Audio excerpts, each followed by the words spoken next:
Hello everyone, welcome to my kitchen. તો મિત્રો, આજે હું તમારી સાથે શેર કરવાની છું ઘઉંના લોટમાંથી બનતો શીરાની રેસીપી. તો આ રેસીપી ખાવાની ખૂબ જ મજા આવે તેવી છે. તો મિત્રો, આ રેસીપી ઘરે બનાવવાની એકવાર જરૂર ટ્રાય કરજો. ખૂબ જ સરસ એવી લાગશે અને ખૂબ જ મીઠી એવી લાગશે. તો મિત્રો, આ રેસીપી એન્ડ સુધી જરૂરથી જોજો, સ્કીપ બિલકુલ પણ નહીં કરતા. તો ચાલો બનાવવાનું સ્ટાર્ટ કરીએ.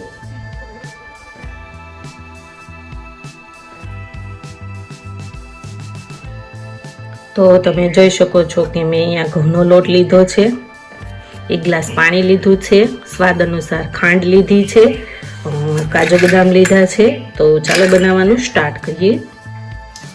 ગેસ ઓન કરીશું, બાઉલ મૂકીશું, તેમાં 1 ગ્લાસ જેટલું પાણી એડ કરીશું અને જે આપણે ખાંડ લીધેલી છે તે એડ કરીશું. આપણી ખાંડ છે થોડીક અંદર ગળી જાય અને પાણી સાથે ભળી જાય ત્યાં સુધી તેને ઉકળવા દઈશું. ત્યાં સુધીમાં આપણે કાજુ બદામને શેકી લઈશું. તો અહીંયા ઘી એડ કરીશું 2 ચમચા જેટલું.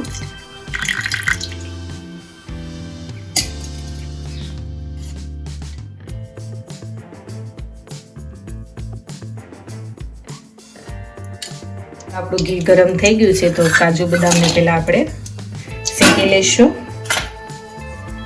આ રીતના ઘીમાં.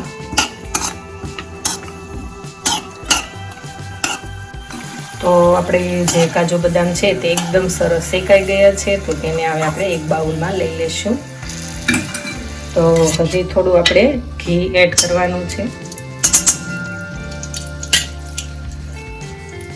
તો ઘઉંનો લોટ જે લીધેલો છે ઝીણો તે એડ કરી દઈશું અને આ રીતના તેને મીડિયમ ગેસની ફ્લેમ ઉપર શેકી લઈશું.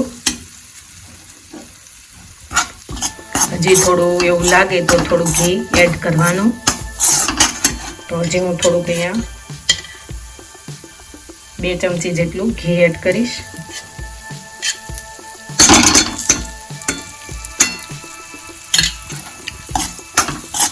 તો આ રીતના આપણો જે શીરો છે તેનો રંગ બદામી કલરનો થાય ત્યાં સુધી શેકાવા દઈશું.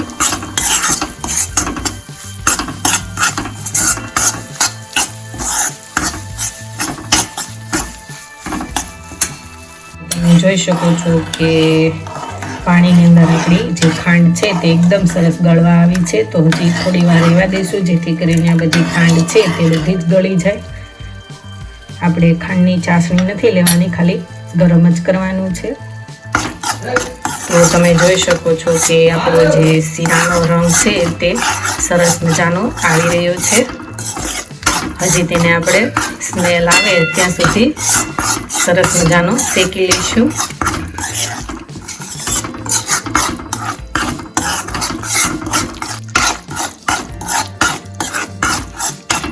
તો તમે જોઈ શકો છો કે આપણા શીરાનો રંગ જે છે તે બદામી રંગનો થઈ ગયો છે. તો હવે તેમાં આપણે પાણી એડ કરી દઈશું ખાંડવાળું. તો હવે આપણે જે આ ખાંડવાળું પાણી છે તેમાં એડ કરી દઈશું.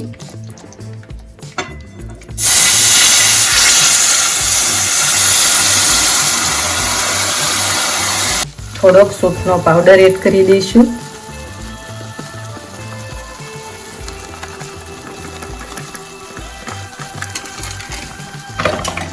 મિક્સ કરી લેશું.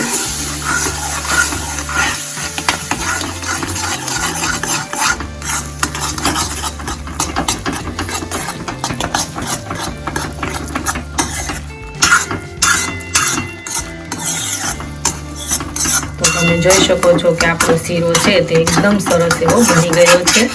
તો થોડું ચાખી લઈશું. તો જે આપણે કાજુ બદામ લીધેલા છે તે એડ કરી દઈશું. મિક્સ કરી લેશું.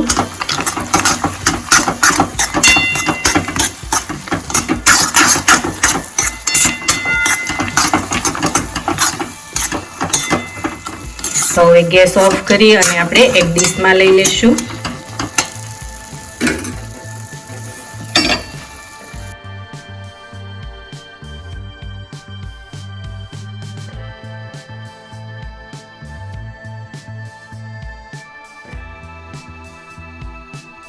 મિત્રો તમે જોઈ શકો છો કે ઘઉંના લોટમાંથી બનતો શીરો એકદમ સરસ બનીને એવો રેડી થઈ ગયો છે.